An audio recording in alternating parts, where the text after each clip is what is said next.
kapuso karong buntaga makauban nato ang usa ka proud Mindanawan nga tubong Sarangani Province nga usa ka iladong scuba diving instructor sa nasod.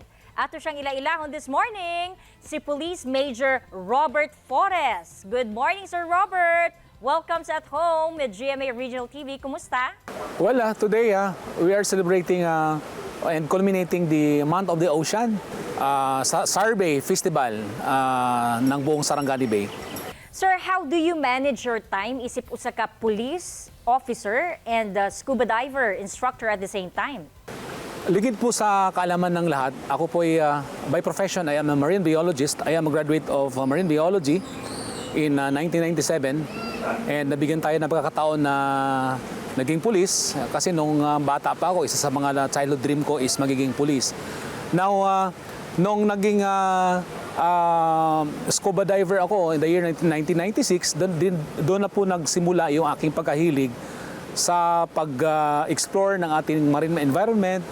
And of course, nagiging catalyst din tayo para sa conservation ng Sarangani Bay. Way back 1997 to 2001, naging marine biology instructor ako ng Mindanao State University. So from there on, nag-start na po tayo para mag-educate sa ating mga estudyante, sa community on the preservation of the marine environment para na rin po sa enjoyment ng mga future generations. Amo sab the siren, Sir Robert, ka ginatudluan nimo ang ubang katrabaho sa Philippine National Police kabahin sa scuba diving. Please tell us more about it. Para po sa kalaman ng ating tagapakinig, one of the core values ng PNP, meron kaming core values, maka-Diyos, maka-tao, makalikasan, and makabansa.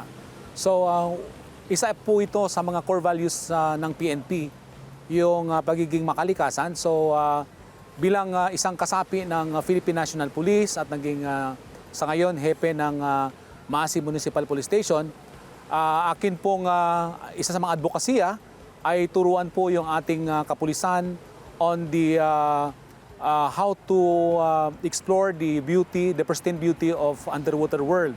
So naging ganap din tayo na scuba instructor.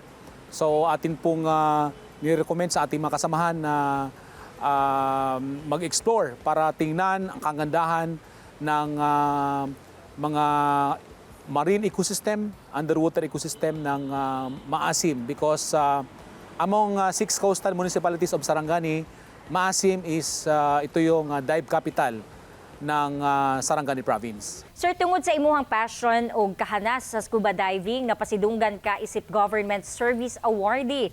Unsa may maingon nimo niini, sir, and can you share the story about this? I was surprised then that out of 55 PNP personnel who were nominated in the most prestigious and most coveted award in government service, itong Metrobank Search for Outstanding Filipinos, isa sa mga requirement po dito is yung mga 6 milestone of accomplishment ng isang police. So, another thing that napili tayo as semi-finalist ng Metrobank Search for Outstanding Filipinos for year 2022, yung naging task force commander tayo sa Task Force 973, dyan po sa Barangay Labangal sa Jensan, no, naging Deputy Chief of Police tayo sa Police Station 2, and naging Task Force Commander. And aside from that, yung tatlo ko po na milestone of accomplishment in community, one of the core values ng PNP is makakalikasan and doing field work. So kapag weekend, nasa field po tayo para naman po sa environmental advocacy activities ko tulad ng coastal cleanup, scuba sorero, DAP-AG collection or itong overpopulation ng COT sa Sarangani Bay. So, namamanage naman po natin. Actually, yung nabawasan ko lang dito is yung time ko sa aking pamilya. Alright, seryoso tagamay. Sa padayon nga mga illegal nga kalihukan, Sir Robert, sa mga pipila ka mga grupo o individual sama sa fuel spill ug paglabay ni ining waste products nga sagad hinungdan sa pagdaot sa kadagatan. Duna usab ba mo'y mga kalihukan, sir, aron magpabiling limpyo labi na ang kadagatan sa Sarangani Bay?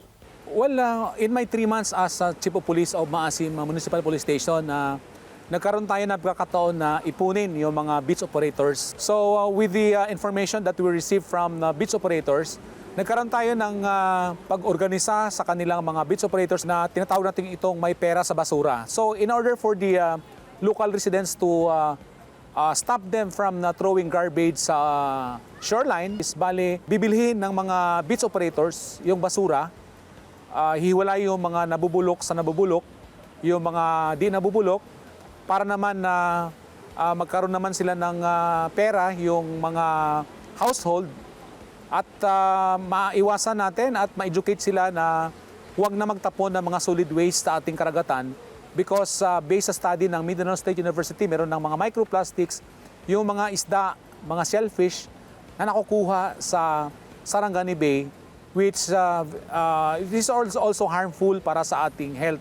Alright, sir, mensahe nimo sa atong viewers, labi na sa mga gusto mo suway, scuba diving. For them to discover yung hidden beauty ng Maasim at ma-encourage natin sila na mas laliman pa, mas lakihan pa yung mga programa para naman sa environmental protection ng Sarangani Bay, to educate the young generation, especially yung nasa gilid ng shoreline na ninirahan, na dapat po magtapon tayo ng basura, pangalagaan po natin yung ating kapaligiran. Ang sa gayon ay magkaroon tayo ng matiwasay, clean environment at ma-enjoy ng ating future na generation yung kagandahan ng Sarangani Bay in general. Daghan kayong salamat, Sir Robert, sa panahon nga imuhang gihatag sa At Home with GMA Regional TV. Hinaot nga ma-recognize gyud ang imuhang talento internationally. Daghang salamat! Daghang salamat and God bless po sa ating lahat sa GMA Regional TV. God bless you all. Thank you. Kini ang At Home with GMA Regional TV.